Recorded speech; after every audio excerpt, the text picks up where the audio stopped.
Tani, unë e kuptoj që Ke shkuar në Burg? Në Burg shkoj, po nuk... Jo, ai ke shkuar Medës? Jo, nuk i kam shkuar. Po pse se ke shkuar? Po duhet të shpreh ai vullnetin, se ti më shkon në Burg edhe s'pret. Po jo, ti bën kërkesë një avokatit që ke, duhet vit apo... Jo, më hyn në Burg, nuk është problem me kërkesë për avokat. Jo, ti si avokat, si avokat i shton. Çështja është që duhet ai të shprehë një vullnet që më pret apo jo, se të shkon atje edhe s'pret. Çfarë bësh? Se ke kërkuar ti si ta shpreh vullnetin ai? E po tani, ka mënyra, po çështja është që me sa duket nuk...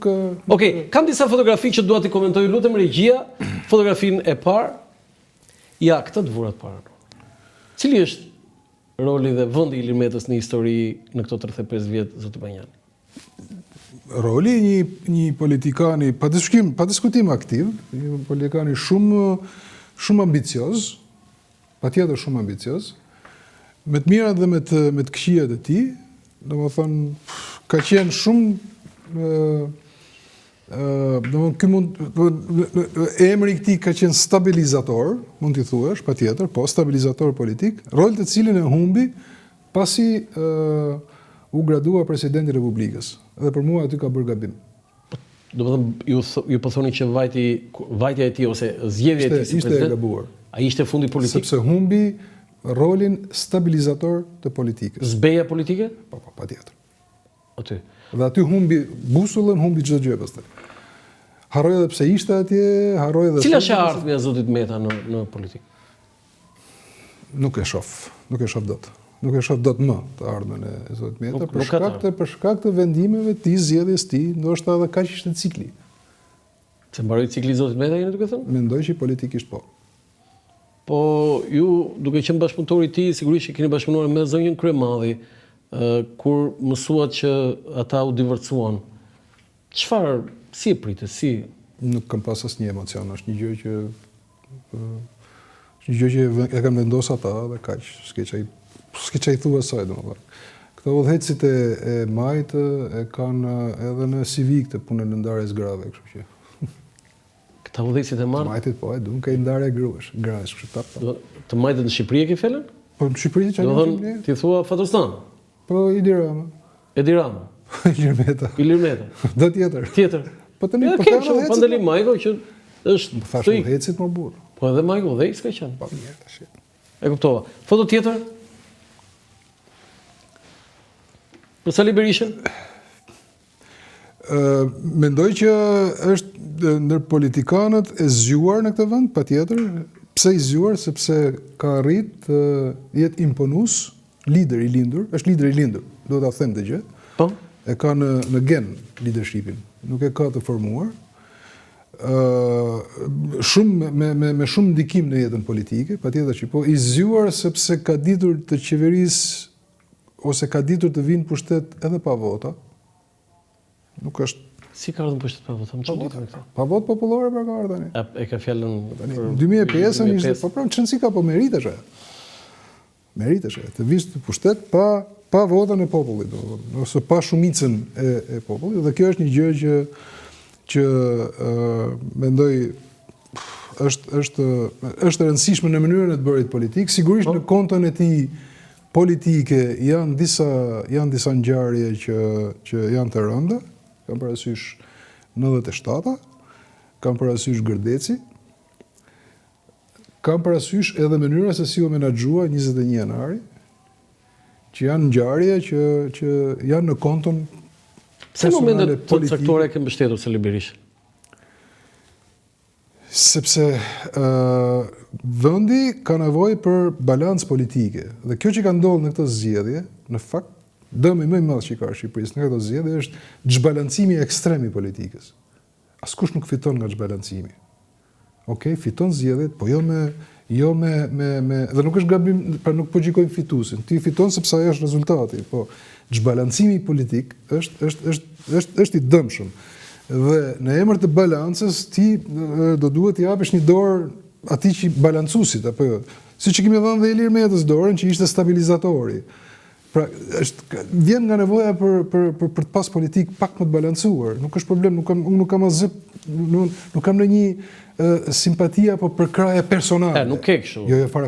Kam asnjë lloj afeksioni në këtë. Pas kaq vitesh njëri jo, njëra zgjidhje. Kanë Partinë Demokratike figura që ti shikon si suksesor të zotit Berisha? Unë mendoj që Partia Demokratike ka kryer misionin e vet. Do të thënë që keni teorinë e zotit Topi që ajo ka mbaruar si parti. parti? Nuk e di kush e ka këtë teori, por di të them që Zoti Topi është i pari që ka thënë që Partia Demokratike është Kjo Partia Demokratike ka kryer misionin e vet për të cilën u krijua. Wow, kjo është deklaratë shumë e fortë zoti. E di, ndoshta mund të jetë fort, po unë kështu e shoh. Ata, domethënë, në qerthullin që kanë hyrë, në humbjen e instinkteve në pushtetit që kanë hyrë, ata nuk arrin dot të mendojnë që të jenë një alternativë serioze. Dhe janë një bashkësi individësh që bashkohen, hajde të bëhemi bashkë sa të kapim ato kriteret e ligjit, marrim ato mandate dhe pastaj nuk ndodh asgjë. E vërteta është që dhe më e keqja që dëmi më i madh që shkakton Partia Demokratike për shkak të imazhit të së shkuar është që të zë rrugën e të bërit opozitën dhe monopolizon opozitën. Po mi le dalin forca të tjera. Se zë rrugën. Kjo është një fjalë goje. Le të dalin është një fjalë goje.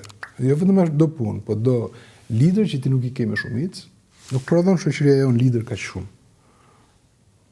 Domthonë nga Berisha tek Rama që janë lider të lindur. E vërtetë është. Janë lider të lindur tani. Realisht, do ata nuk kanë limite në mënyrën e të menduarit. Tek një kryetar tjetër, pra tek brezi tjetër, vakumi është shumë i madh. Shumë vështirë të gjesh të kesh këtë lloj qasje me cilin 45 vjet që janë mësuar njerëzit. Dakor? Pra nuk është një gjë e thjeshtë, por në tilla raste ku ka ngjarje shokuese, siç janë këto zgjedhje, ndoshta vlen gara.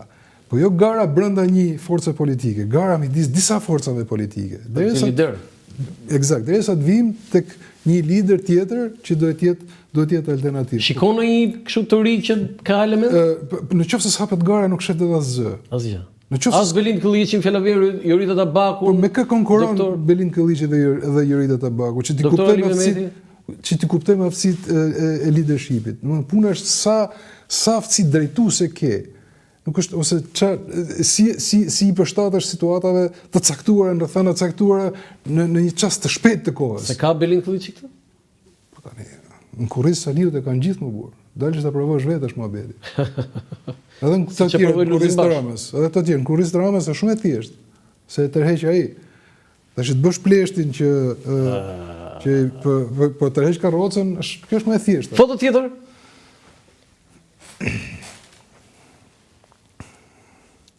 Kjo është figura që ti ke pasur më shumë qef për ta komentuar këto muajin e fundit. Faleminderit ky. Di si ka shkruar Ermir Shkurti, kolegu i Ermir Shkurti. Urdhëroi 6 milion, jepni mua $1 milion, tha ta bëj më mirë tha të gjitha punët. Mund po them edhe $100,000, po. $100,000 ta bëj. Për $100,000? Po patjetër, më vjen. Tash si një harmoni. Po ç'ishte ishte kjo? Një harmoni në sjelljen publike, për të krijuar një narrativ politik. Po ç'a solli ky? Atëherë, shikoj ç'a ndodh. E gjithë historia jonë është kjo që dhe unë me këtë lloj qasje nuk pajtohem, me thënë drejtën, me asnjë. Që duhen t'i tregojnë popullit shqiptar politikët, udhëheqësit tanë duhen t'i tregojnë popullit shqiptar që e kanë mirë me Amerikën. Dhe kjo i çon në karagjozleqet kësaj natyre.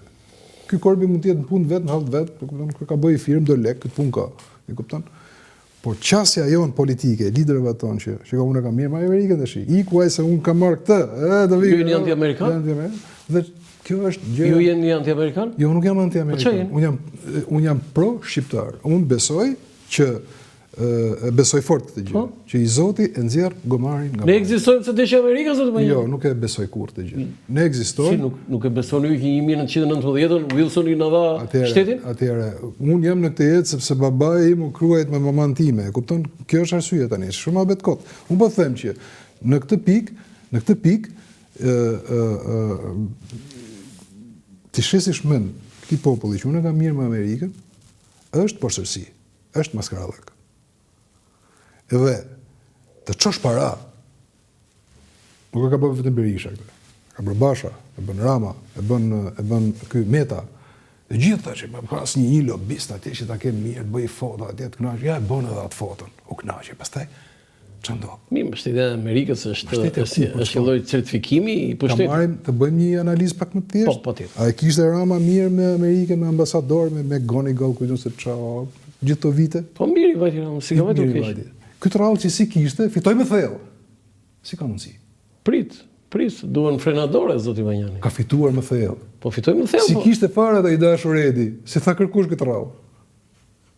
Kërkun, pa me Amerikanës kishte kërkun, as Amerikanës zero, kërkun. Hoqën fishën ata, e kanë heq fishën realisht. E kanë hequr fishën? Po patjetër që po më bu. Ata kanë ulë interesin një duke thënë? Nuk besoj që e kanë ulë interesin, çfarë? sepse nuk ka qenë ndonjëherë interes real. Jo, interesi ka qenë. Po, interes politik po, interesi bler. I bler? Po patjetër që po më bu. Ore, po më çudit. Si janë marrëdhëniet tuaja me amerikanët? Se ju keni qenë funksionari i lartë. Kam pas ndonjë problem me amerikanët. Jo, një ditë në një studio ku ishim bashkë. Po, fjalën e kam të keqe. I ke thënë Donald Lu dil e ke nxjerrë nga ministeri? Ka dalë nga dhe, po, patjetër. E ke nxjerrë Donald Lu? Si ishte, po çfarë, si ishte? Ishte dita ime e parë e punës. Po, si ministër. Si ministër, hyra në zyrë, ata ishin në një aktivitet. Donald Lu, ambasadori dhe Vllauti. Me Vllauti ishin në një aktivitet në katin e parë të ministrisë, ku unë nuk kisha ftuar, sepse nuk kishin lënë bëja bedimin. Po, duhet bëra bedimin, erdha në zyrë. Erdha këto hoj, dhe thot kjo Tarafelja. Kush është Tarafelja? Kjo më si e ka kjo Lautini, thot, unë po kërkoja një kopje të projekt ligjit. Projekt ligjeve të reformës, më të shifja. Mos i kërko fare, tha se kemi parë ne, tha çfarë duhet ty e punë. Urdhëroi tash, pa dil për jashtë. I tha asaj dil për. Fare thjesht, më po. Ndërhyrën ky. Ti thot get out of here? Patjetër që po më. Si mund t'i thush ministrit drejtësisë të vendit ku shërben, mos lexo reformën e vendit tim, ç'është më Ministri i drejtësisë Ylli Manjani i ka thënë Romana Ardautin get out of here. Po ç'po për jashtë këtu. S'kemi çfarë bisedojmë më, e kupton, ç'të bisedosh më? Po ç'a ke ardhur? Po e çfarë tha?